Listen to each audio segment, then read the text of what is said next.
friends, my name is Brittany and welcome back to my channel. So I recently picked up the iPhone 12. I picked it up on a device return option with Bell Mobility, and so that is really great because it allows me to return the device to Bell after a period of 2 years. Paying on it every month, I pay less than what I would normally, and then I'm able to return it to them after 2 years or pay the outstanding money on it, and I'll be able to return that to them. So anyway, I am so happy to be here. My mom also got a pair of AirPods Pro, which I was able to set up for her as hearing aids. I will put a link to a video. I forget the creator and I don't want to say his name wrong. But anyway, he did a video about how to set up your AirPods Pro as hearing aids. We've done it for my mom. It works fantastically. Trust me, it is so worth it. And they're just so much better and more comfortable and cheaper than hearing aids. And they're just, it's amazing that Apple has done this. I'm so happy. So I also gave my mom my old iPhone 7 and I bought my husband the iPhone XR.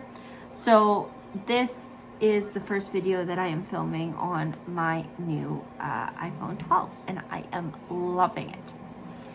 So today's video is going to be about what exactly is a sensory backpack and why an autistic person might need one. So I got a new bag. I'm not going to go and this is not going to be a what's in my bag video. If you want to know what I carry with me on a daily basis, go watch my 2 previous what's in my bag videos. Not a lot has changed, except for the fact that now I have enough room that I can also pack a snack in there, along with my Nintendo Switch, my tablet, my e-reader, and my laptop. But if not my laptop, then a hardcover physical book. I'm able to pack those in with everything else that I generally carry. It also has a very nice larger side pocket, which allows me to put a large water bottle in there. So yeah, so if you want to see that backpack, I'm going to link, no, I'll just show it to you guys. I'll show you guys it at the end of the video. So if you want to see my new bag, stay tuned to the end of the video. It's really very nice and I think it's amazing. I love it. So but anyway, tonight's video is going to be about what is a sensory backpack and why an autistic person may need one. Now, a sensory backpack can be anything, usually any type of bag. Usually it is a backpack. Many autistic people who I have known carry their sensory items in their backpack along with their wallet and other daily things. Some people keep a smaller sensory kit in their backpack. If they feel overwhelmed, then someone can just go in the backpack and grab the kit and pull it out. I always felt like that was a really fantastic idea. I just never really knew how to implement it. So please, if you guys have any tips for making a small, like travel-sized sensory kit, the things that I would need in there would include my earbuds, which are very small. They don't take up much room. Obviously, my phone, a charger, a squishy, like something tactile, like a little beanie or something, or a tangle, and then lastly would be I would also need earbuds, probably some gum and some water. Now in terms of water, that was really the biggest reason why I didn't do the small sensory kit inside the bag, was simply because water needs to be part of my sensory kit, and I just didn't know how I was going to do that, how I was going to be able to fit water, like a water bottle, and get it small enough that it could fit inside a little sensory kit. Like, I just had the faintest idea how I was going to accomplish that. So please, if you have any tips on how you could accomplish that, please let me know, because I truthfully have no idea, and I would love to have a separate little sensory kit inside my bag. That would be amazing. But anyways, so a sensory backpack is essentially that. It is a bag that autistic people will have sensory items in.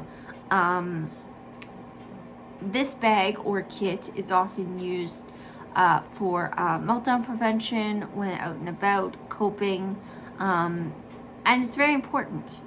It's extremely important to be able to have this kit and to be easily able to access it when out and about. One thing I want to talk to you guys about is judging. So when I first started carrying a purse or a backpack, when I was a student, when I was in university, no one ever judged you for carrying around a big backpack. It just wasn't something that was, it was considered normal. But once I got out of school, when I would go to visit friends and family, and we would have our luggage, so we would have our duffel bag with our clothes in it, and my husband would have a bag. He would usually have a small backpack with a couple of things in it. And then for me, I would have this larger backpack for my purse that I would bring with me. And people would judge me for that. They would say, well, why do you need all this stuff? Like, what? Like, you know, you're only going for a weekend. Why do you need 3 bags? And, you know, it hurt. It was frustrating, and it really hurt because, you know, the things that I keep in this bag are for coping purposes and to help me feel comfortable. These are the things that drag me back from the edge when I start to feel desperate. And, you know, now with this with the world situation, you know, it's easier for me because not only as an autistic person I have a very hard time with body language, but with everybody wearing masks, now it's like everybody has a hard time with body language. So we're forced to rely on more reliable markers, which is great, for me anyway. You know, but on the other hand, yeah, just judging, you know, the other reason though that this pandemic has been great is because it's forced everybody to just stay home. It's gotten rid of a lot of travel and a lot of this whole idea of leaving home to go and see friends and family when you can just connect over, you know, over Skype or FaceTime. I know Zoom is one that a lot of people use as well. I will use it for interviews and stuff, but I'm not a huge fan of it, a fan of the platform myself. I understand it has its uses, but that's a whole other deal. But anyway, but yeah, so a sensory backpack can be the difference for an autistic person between when they're out and about, between having a day that is tolerable and sensory wise, and having a day that is absolute hell, with a meltdown or maybe even multiple meltdowns during the day. So that sensory backpack can be the difference between a person, you know, safely being able to get home after a day of being out running errands or you know, doing things, or, you know, just, you know, having a complete and total meltdown and ending up in a break room somewhere wrapped in a shock blanket. That can be the difference. So it really is very important. You know, if the autistic individual in your life is bringing a sensory backpack, you know, and it seems quite large, it could be that, like me, they don't know how to downsize it and still have everything that they need, have access to everything that they need on a daily basis. Like I said, I tried to downsize with the Conkin Mini, and it just, I couldn't fit everything that I would need, or that I might need on a daily basis. And in order for me to feel prepared, you know, I liked it because it was a lot lighter. You know, I didn't have all this like unnecessary weight in my bag, but at the same time, there were things that I really, really wished that I could have had with me that I wasn't able to fit in there. So that's why I transitioned back to a bigger bag. But the bigger bag that I have is quite nice. I really like its form factor. It's still super cute. But yeah, basically just, if the autistic individual in your life has a larger sensory bag, please don't judge them for that. You know, it's something that the person needs and requires to function and to cope and to, you know, it can be the difference between having a, you know, quote unquote good day, or a quote unquote bad day. I really don't like the terms good and bad. I prefer the terms positive and negative. You know, so it can be the difference between a positive day, a neutral day, or a negative day. Yeah, so I think it's very, very important that if that happens, please don't judge the person. They're not bringing, you know, I mean, unless it's somehow a sensory thing for them, but I highly doubt that they're packing things like hair dye and, you know, whole kits of makeup and, you know, 55, you know, big chain necklaces and all kinds of, you know, stuff that's really just not necessary. I highly doubt that. Usually it is things like noise canceling headphones that are, you know, wonderful, but some people, they can't do the earbuds. They have to have the pair that go over the ears, and they can be quite large and they can be a funny shape. So it can be hard to get them into a smaller bag. You know, things like a tablet. You know, some people use a tablet for communication purposes if they become nonverbal. So it's very, very important. The things that they are keeping in that bag are necessities. They are not just things that are, you know, kind of frivolous things. Even if it may look frivolous to you, I promise you it's not. So, yeah, so just keep that in mind. You know, it's just one of those things, but commentating on it is not helpful, and all it really does is make the autistic person feel very self-conscious about it. At least I know it did for me. It made me feel very, very self-conscious about it, and I really didn't appreciate it. So shout out to my friends and family, though.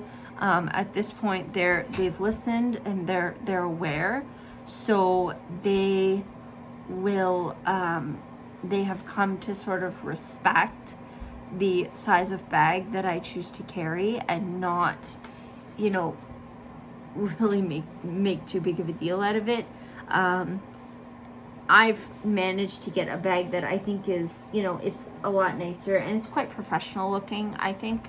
So, you know, it doesn't look like I'm a student, which is kind of nice. I'm not, well, I am technically a student, but, that's beside the point. Yeah, so I think that's very important to keep in mind, and just, you know, I know sometimes it can be hard, you know, if the person is, you know, lugging around a great big bag, but please, if you have any ideas about how I could downsize the bag, how I could to make it easier to carry around, if you have any ideas about, you know, like a small sensory kit that I could put in the bag that would include water.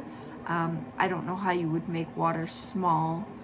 Most water bottles are quite big and take up quite a bit of space. So I really don't know how you would do that. But yeah, if there's something that you can think of that a way that I could downsize it and put, you know, my whole sensory kit into like a little pencil case or something, please let me know. I'm all ears. Also, if you have a sensory kit, if you're an autistic person and you have a smaller sensory kit, please put a link. Please, you know, or you know, if you have a video up about it, please put a link to it, because I've been searching for videos and I haven't been able to find any with the smaller sensory kits. You know, or if you or just leave a comment below and tell me what you keep in your sensory kit. I would love to hear about it. And for those of you who have decided to still push forward and carry a sensory backpack, you know, props to you. I really appreciate that. And I know what the struggle can be like. So it's definitely something, you know, and if your family is judging you, then I'm so sorry that you're going through that too. Because a lot of times people, not only do they not understand it, but they don't respect it. And yeah, it's rough. So anyways, I hope you guys enjoyed this little talk about what exactly a sensory backpack is and why it is important.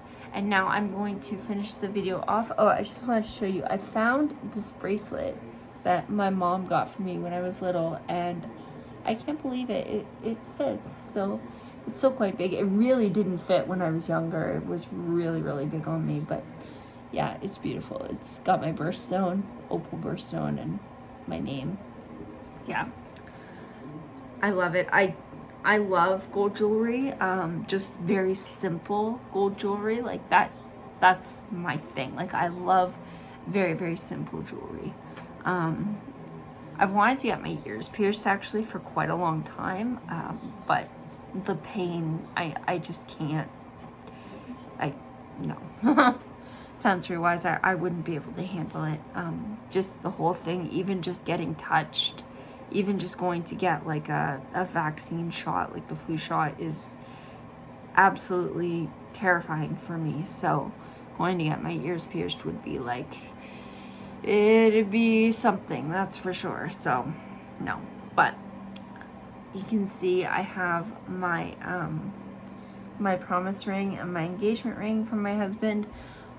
Why am I not wearing my wedding ring? Well, the reason is because the wedding rings that we got were wooden, and they were really, really beautiful. They were inlaid with stone, but unfortunately the wood has cracked and the stone has cracked, and so we were going to get some replacement bands, but then COVID happened and the jewelers had closed and all these things just sort of compounded. And then finally I got a couple of replacement bands off Amazon, and I even got some adjusters for them, but they ended up turning my husband's finger green and mine as well. So that's kind of where we're at with that.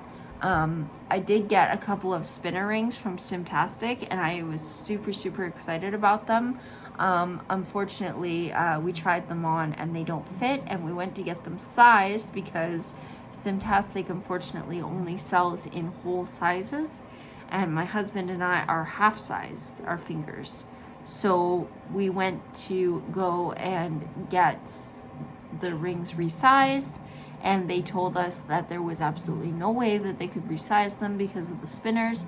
So now we're stuck with 2 rings that turn our finger green, or 2 spinner rings that don't actually fit. So that's where we're at with that. That's why I'm not wearing my wedding ring. I would be wearing a ring, but it's just, what are you gonna do when the rings don't fit, and I don't have the money to go out and spend on more new rings, and it's just, ugh. I'm honestly wondering whether it would be better to just get a ring tattooed on me or something. I don't know. But in either case, yeah, I hope you guys enjoyed this video. So I'm going to finish this video off with showing you guys my new sensory / everyday bag. And that is this one here. It is by, I don't know if you can see that crosser. I have on here, this is my Kemptville College alumni pin. I was part of the horse industry technician program there in Kemptville, Ontario.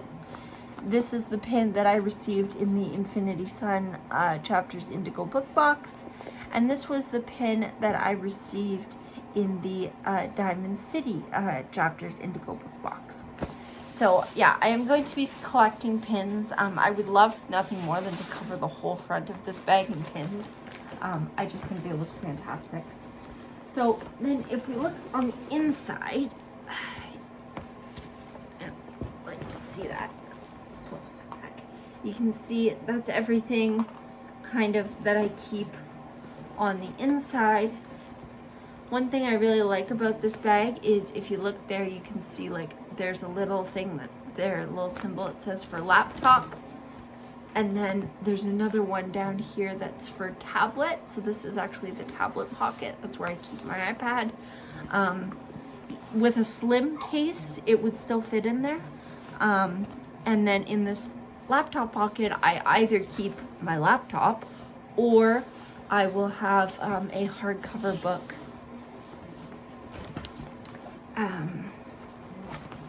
And then, of course, I always keep this book as well on me. I keep it on me at all times. This is the best book about being autistic that I have ever read. And I mean ever read. It is so fantastic. There are 2 books about being autistic that I have read. One is by a autistic girl, but I don't know. I read it and I don't really think it's by her. I mean, I guess it is, but I feel like she was coerced into a lot of the things that she said. I don't know. I didn't like it. I really didn't. It was terrible. It was a terribly written book. I talked about it in my worst books video.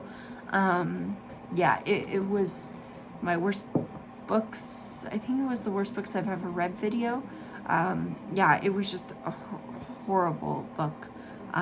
But this is the best book that I've ever read about being autistic. And that is, of course, Existing Autistic by a fellow autistic girl, Megan Rhiannon. I'm sorry if, Megan, if I'm mispronouncing your name. I do apologize. Feel free to, message me, email me or something, to let me know if I'm saying your name wrong. I do apologize. But I love this book. It is so good. It is one of the best books I have ever read. Ever. So, yeah. I love it. And, yeah, it's fantastic. Pick it up, buy it. It is well worth your time. It is more than worth your time. It is just, this book has been just a godsend to me. It is one of the few books that has ever made me cry. And this made me cry with tears of just relief and happiness and just feeling understood. So please, if you have an autistic loved one, please pick this up and read it cover to cover. I promise you, you will not regret it. It's just, it's fantastic. And again, if you have any ideas about how I could downsize my bag and get a smaller sort of sensory kit going, I would very, very much appreciate that. Okay, that's about it. And yeah, let me know what you think of my new bag. I think it's very pretty with the gold and the black handles and that, the black on the sides. And I will see you guys all next time. All right, guys, bye. Stay safe and stay cozy.